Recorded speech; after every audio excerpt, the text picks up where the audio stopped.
Hi everyone, today I want to talk about persuading people. This is increasingly important in jobs, in relationships, in your families, with your friends. All of us need to persuade people of points of view. And yet it's something that most of us do very, very terribly. You can probably experience it in your own life, or if you want a great example, you can look at many, many countries right now where people are increasingly polarized, and instead of persuading each other and reaching common ground, people are talking across each other and becoming more and more extreme and divided. Why is this? I think it's because there's a fundamental understanding about what persuading people involves. The key takeaway from this video, which I'll explain in more detail coming up, is that persuading people is a social endeavor and not, as many people believe, about having better facts and better arguments. In fact, when you go into persuading someone thinking it is an argument where there's a winner and a loser, you actually, ironically, have probably set yourself up for failure. To persuade someone of something, you need to understand that humans are not logical computing machines. We are social beings. And as such, the battle to persuade someone to win hearts and minds is undertaken on a social level, to persuade people that they want to be with you, part of your tribe, rather than the position they're already taking. Why is it difficult to persuade people? Well, first, the magnitude of the challenge is actually rather large. I found a quote that I quite liked from J.K. Galbraith, the economist. Faced with a choice between changing one's mind and proving there is no need to do so, almost everyone gets busy with the proof. In other words, people don't want to have their minds changed. Why is this? Well, there are three reasons. First, confirmation bias.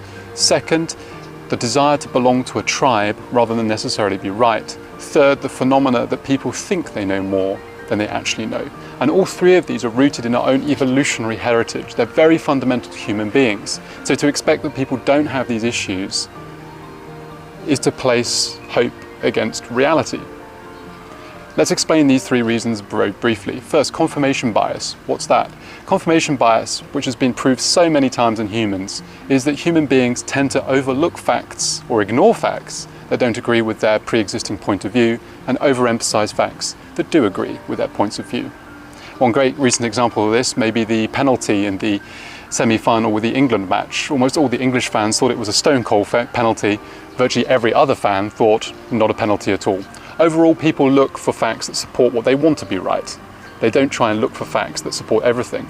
The last time you used a 搜索引擎 or Google or Baidu, what did you do? You just looked at maybe the first couple of results, the stuff that sounded right. Did you really go and look at 20, 30 web pages to check that you had all the facts and then, after doing all that research, formed a reasoned opinion? No, you didn't. You probably didn't do that at all. And that's how human beings operate, on the basis of confirmation bias.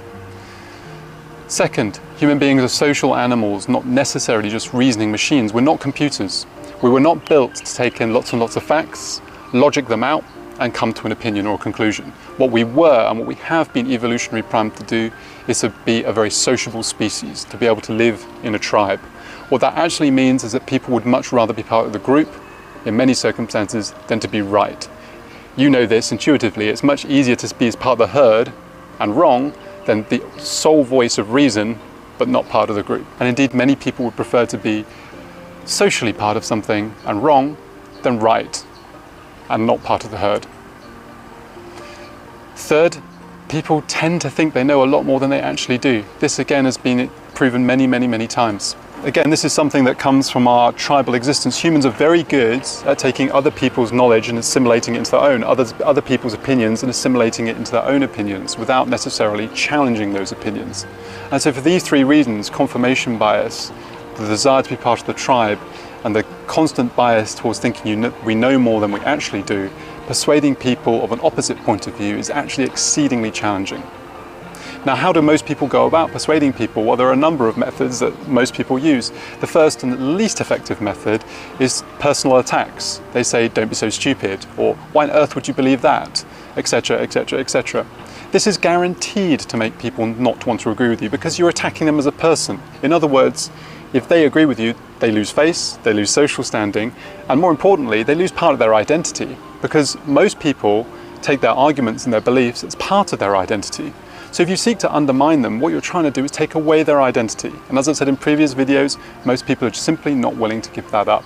So personal attacks, whilst often used, simply do not work in persuading people, full stop. So don't use them. Second, the desire to pull down an argument. This is often the first way people try and persuade people of something, is to show that their point of view is wrong. Well, this fails to work for two reasons. Reason number one is as just described with personal attacks. For most people, their points of view, their values are part of their identity, and they don't want to lose face. So the more you talk to them about why their argument is wrong, the more their confirmation bias will kick in to save their own dignity. They'll ignore what you say and just cling on to the facts that support what they have, and so you won't be persuading them of anything. The second big problem is this. For human beings, exposure means believability, ultimately. The more something is talked about, the more people are willing to believe it, even if it's an absurd and ridiculous hypothesis. So the best way for bad ideas to die is to give them no oxygen. But most people, they constantly bring them up to try and tear them down. The more you bring them up, the more you feed the monster, and the more you feed the beast. The final thing that people believe most commonly is that just because they have all the facts, and the right facts, and well-argued facts, and well-supported facts, it means they all win. It doesn't take too long to look at the American political environment to understand that this is not always the best course of action. Again, armed with the facts alone, you will not persuade people. And that is one of the key messages I wanted to give everybody today. Facts alone do not persuade. And that is because confirmation bias plus the fear of losing face means that people won't listen to your facts unless they accord with their own position. So the three most common ways of trying to persuade people that I observe: personal attacks or ridicule, trying to tear down the opposing argument using lots and lots of facts. The three most, I guess, what you say, common sense approaches are actually three incredibly ineffective approaches. So, how do you actually persuade people? The first, rather than direct confrontation, I recommend the Platonic method. What do I mean by this? Well, instead of barraging someone with facts, saying you're wrong, I'm right, the way to overcome the bias that I described, that people think they know more than they do, is simply to ask questions. But ask questions in a genuine way, not to like gotcha or aha. You just ask them question after question, like, why did you think this? What's the evidence to support that? In a genuine spirit of inquiry. When you do that, people tend to become much less entrenched in their views as it begins to dawn on themselves that they don't know as much as they might have thought. You do not need to point it out for them. The second, give them an out. That's what I mean by an argument. It's not a battle. If there has to be a winner and a loser in the argument, you have lost already because you will not persuade them. You want to give people a way of saving face and agreeing with you. A way of doing that is suggesting, well, you might have believed that last year and I can perfectly understand why you did so, but now with these new facts, maybe you want to reconsider. Something like that. For most human beings, being ostracized as part of a social group is a lot more frightening than being wrong. And this leads on to my third tip. And this actually was something that James Clear, the author of Atomic Habits, has talked about quite extensively. You want to make it such that being wrong is not equated with the loss of identity or social exclusion. In other words, you need to give them a home to go to. And this is why the people who persuade people most are the ones who are friends. So be friends with your enemies, be a friendly, approachable, empathetic person, and people are much more likely to want to listen to you, rather again being adversarial. In addition to that, you're much more likely to persuade people whose opinions are very similar to your own. James Clear himself references a statistic that the most persuasive people are those who overlap with 95% of our own opinions. In other words, you're more likely to listen to someone who's closer to you or perceived as a friend than you are for someone who's diametrically opposed to you. So what you should do if you want to persuade people of your point of view is work first on persuading those closest to you rather than those furthest away from you, and then using those people to persuade others, and so on and so forth. Finally, written language for the most controversial topics are actually better than conversations. Because written language, whether it be an email or a presentation or a report or even a book, allows people to undergo their own internal dialogue rather than having to lose face directly in front of you. This is why some of the most awkward messages and some of the most difficult arguments are sometimes better pre-wired on paper than in person. So in summary, what I want people to take away from this is that winning arguments and persuading people is much less about facts and much more social. The key thing to know about persuading people is that it is a social endeavor.